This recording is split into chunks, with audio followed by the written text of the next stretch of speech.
Everybody to bow our heads, close our eyes, and say a prayer for one A'ja Wilson. As soon as A'ja Wilson starts turning her head, the kid starts turning his head the other way too. It's like he's on his phone in the peripheral. That even more, because if you guys didn't see, A'ja Wilson, they posted about A'ja Wilson being in an encounter, a scary encounter, a deadly encounter. Clark hits the three. Too much space. Nearly 10 million together, but A'ja Wilson is a survivor, folks. That's right. This weekend, she in Miami for a Heat game, and I'm going to be honest here.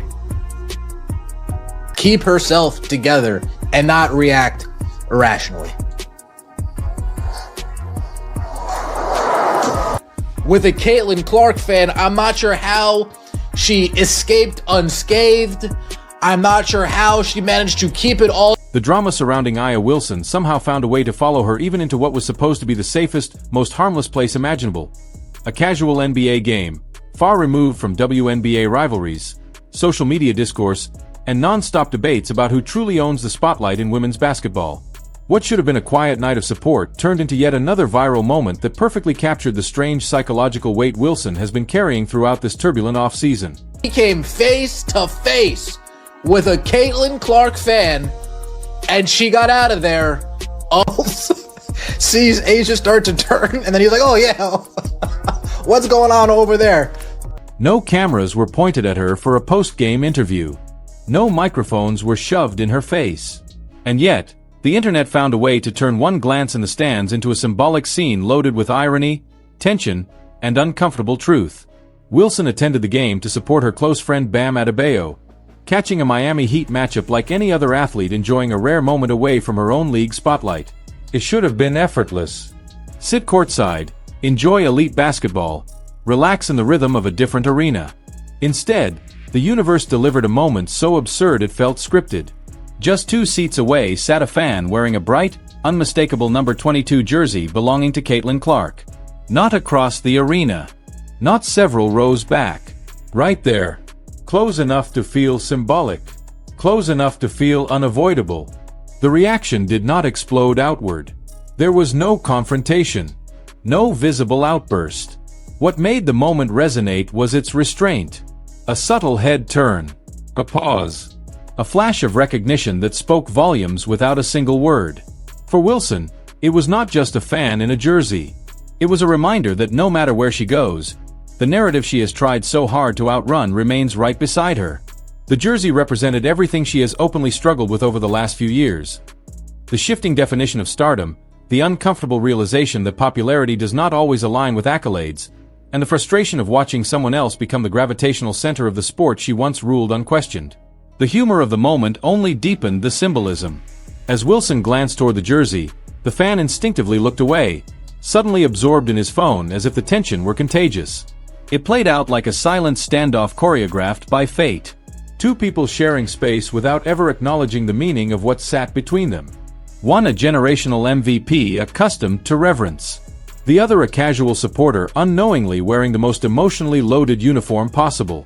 That invisible exchange, captured in still images and short clips, became instant internet currency because it distilled a complex rivalry into a single human moment. What made it resonate so deeply was context. Wilson's discomfort around Clark's fanbase has not been speculation. She has spoken openly about the mental toll. About the exhaustion of always being expected to take the high road. About the pressure of playing in environments where the energy feels less like competition and more like judgment. She has described how criticism follows her relentlessly, how any reaction becomes fuel for backlash, and how the joy she once found in the game feels harder to access under constant scrutiny. Ending up next to a Clark supporter in a neutral NBA arena symbolized the inescapability of that reality. This was never about fear in a literal sense. It was about emotional fatigue. About being reminded that the conversation around women's basketball has changed in ways that no amount of trophies can reverse. Wilson's resume remains untouchable. MVPs, championships, elite production. But cultural gravity has shifted, And that shift does not pause just because she steps outside her league for the night. The presence of that jersey underscored a painful truth. Clark's influence extends beyond the court, beyond the WNBA, beyond the spaces Wilson once controlled entirely. There is also a quiet irony in how the moment unfolded. Wilson handled it with composure. She did exactly what critics often demand of her. She stayed calm. She did not react. She did not escalate.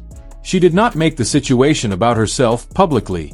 And yet, the very restraint she showed became part of the narrative anyway. Screenshots circulated. Commentary erupted. The moment was dissected not because of what she did, but because of what it represented. Even silence now carries meaning. For Wilson, this offseason has been less about basketball and more about identity. About reconciling dominance with displacement. About understanding that being the best player does not always mean being the most visible one. The league she helped elevate is now experiencing a popularity surge driven by a different kind of star, one whose appeal travels effortlessly across demographics and platforms. That does not erase Wilson's legacy, but it does complicate her relationship with the present. The courtside encounter crystallized that tension in a way statistics never could. A fan wearing a Clark jersey at an NBA game was not an attack. It was not provocation. It was simply the world reflecting back a reality Wilson has been resisting. The spotlight no longer belongs to one person. It moves. It multiplies. And sometimes it sits 2 seats away when you least expect it. Moments like this linger because they are relatable. Everyone has experienced a version of this discomfort, that feeling of being reminded that something has changed when you were not ready for it to change. Wilson did not choose this moment, but she lived it with professionalism. Whether that professionalism will be enough to reshape her narrative remains an open question. What is clear is that this was never just a funny coincidence.